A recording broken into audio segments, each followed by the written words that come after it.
revelation strikes like a bolt from the blue. In an avoidant feels instant regret. If you do this, you will discover the one tactic that shatters their carefully constructed fortress of indifference. Today, we'll explore the hidden mechanics of emotional distance, the subtle art of mirroring, and the crucial twist that no one dares to mention: how to become unavailable before they even pull away. Prepare to journey through vivid tales, unexpected turns, and sage insights delivered with the wit and wisdom you'd expect from an unassuming English gentleman. Imagine, if you will, a grand carousel spinning ceaselessly in the heart of every avoidance mind. I call it the death wheel. At its outset, our dismissive partner yearns for affection. "I want someone to love me," they murmur in private.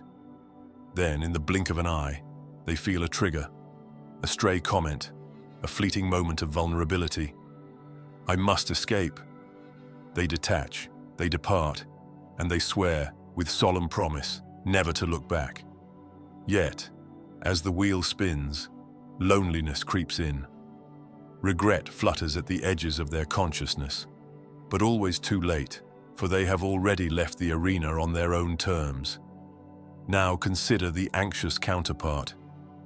The anxious death wheel, a mirror image of its avoidant cousin. The anxious soul finds love, becomes wholly devoted, senses that pullback, and then spirals into frantic attempts to reclaim warmth, only to be met with a cold echo of departure. Each overture of closeness pushes the avoidant further away. Each plea of reunion fans the embers of their flight response. This cycle, relentless and unkind, traps both parties in a dance of pursuit and retreat, leaving hearts bruised and hopes deferred. So where, you might ask, does regret truly arise for the avoidant? It isn't born of longing alone, that tender ache of missing someone. No, regret demands something deeper, a confrontation with personal failure, an admission that their actions caused the loss of something they secretly valued. And herein lies the twist that changes everything. You must become unavailable before they even sense the need to flee. By doing so, you flip their death wheel off its axis and plant the seeds of regret deep within their unconscious. Let me illustrate with a simple parable. Picture two chess masters locked in battle. The avoidant plays a queen's gambit of withdrawal. They retreat, they test your resolve, they measure your desperation. If you match their retreat but remain poised to re-engage at any moment, they remain comfortable. They know you are ever poised on their emotional leash.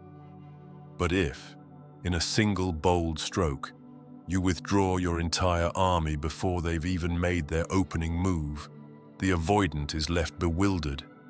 Their strategy crumbles. Their illusion of control evaporates.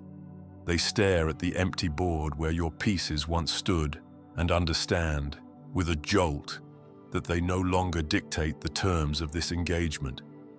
Consider the story of Lee, whom I once interviewed.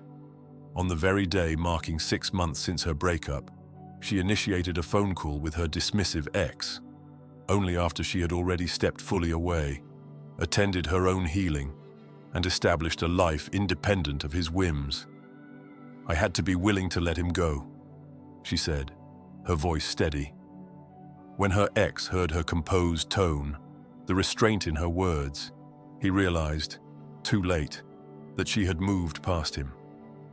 The regret arrived like a silent tide, overwhelming, undeniable, and utterly transformative.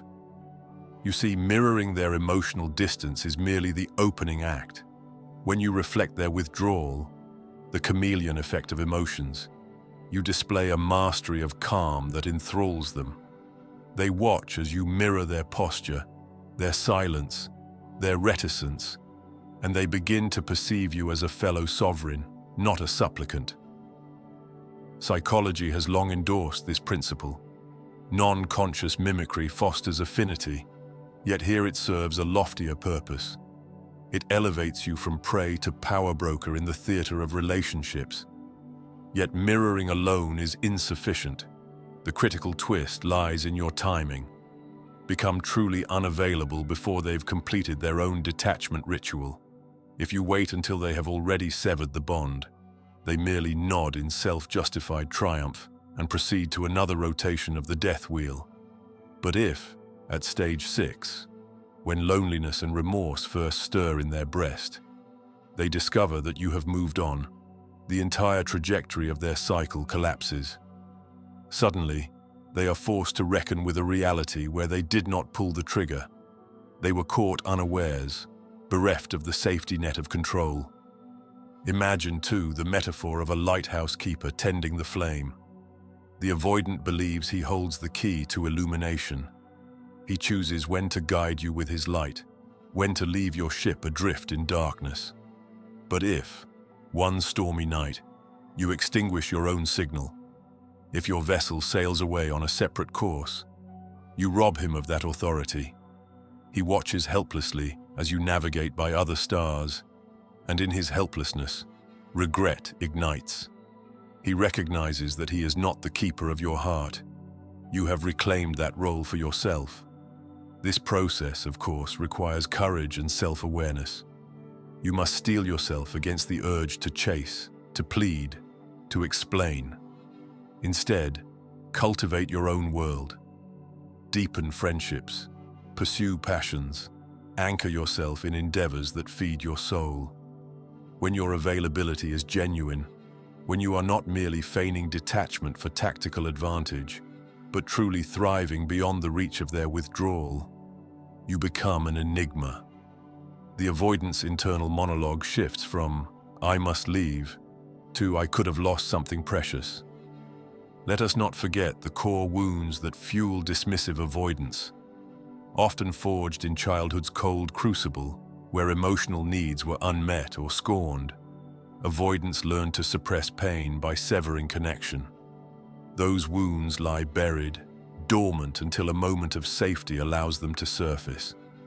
By mirroring distance, you honor their need for space. By moving on before they do, you grant them the very conditions to feel what they long avoided. Regret blossoms not out of spite, but from the slow erosion of their protective barriers, revealing the tender heart beneath. As in any Shakespearean drama, timing is everything. Misjudge it by a heartbeat, and the tragedy persists.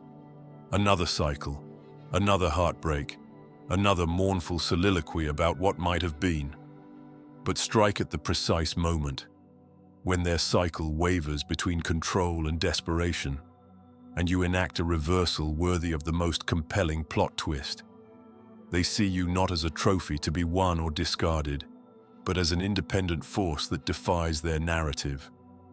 So, dear listener, if you find yourself ensnared in the familiar sorrow of an avoidance departure, remember the title of today's lesson. An avoidant feels instant regret if you do this. Mirror their distance with grace. Then, at the cusp of their own regret, when loneliness and self-pity begin to stir, become unavailable in earnest. Withdraw not in idle mimicry, but in authentic rebirth. Let them watch as you step off their carousel onto a path of your own design. In that moment, you claim the mantle of power, not by force, but by serenity, and they, in turn, will taste the bitter tang of regret, sharp and undeniable, just as the dawn breaks over a world they never thought to lose. Thus, the lesson is written not in thunderous proclamations, but in the quiet act of letting go. For it is in our departures, when we vanish from their expected reach, that we become most indelible in their memories. And so, the avoidant, having chased control all their lives, finds himself powerless before the very thing he cannot control: your freedom. If you believe this video might help someone dear to you, share it with them. A small gesture on your part could mean the world to a friend in need.